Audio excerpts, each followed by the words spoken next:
Hello viewers, আসসালামু আলাইকুম। Learn with Khan YouTube চ্যানেলের পক্ষ থেকে সবাইকে স্বাগতম। আমি Rajib Khan, senior officer, Bangladesh house building finance corporation. আপনাদের সাথে আছি পুরো ভিডিও জুড়ে। সামনেই অনুষ্ঠিত হতে যাচ্ছে 98তম ব্যাংকিং ডিপ্লোমা পরীক্ষা 2024। ব্যাংকিং ডিপ্লোমার প্রথম পর্ব JAIBB, junior associates of institute of bankers Bangladesh. এই পর্বে 6টি সাবজেক্ট রয়েছে, 6টি বিষয়ে পরীক্ষা অনুষ্ঠিত হবে।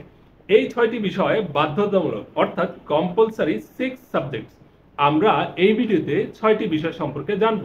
প্রথম subject monetary and financial system. Monetary and financial system. দ্বিতীয় subject governance in financial institutions. Governance in financial institutions. তৃতীয় subject principles of economics. Principles of economics. চতুর্থ subject laws and practice of general banking.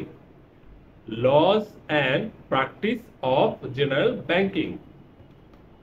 পঞ্চম subject business communication in financial institutions.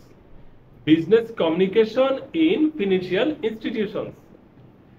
ষষ্ঠ এবং শেষ subject organisation and management. Organisation and management. প্রিয় দর্শকবৃন্দ, আমাদের চ্যানেলটি সাবস্ক্রাইব করার জন্য অনুরোধ রইল। ব্যাংকিং ডিপ্লোমা এবং শিক্ষামূলক বিভিন্ন বিষয়ের উপর নিয়মিত ভিডিও টিউটোরিয়াল পেতে লার্ন উইথ খান ইউটিউব চ্যানেলটি সাবস্ক্রাইব করুন। আমাদের সাথে যুক্ত থাকার জন্য ধন্যবাদ।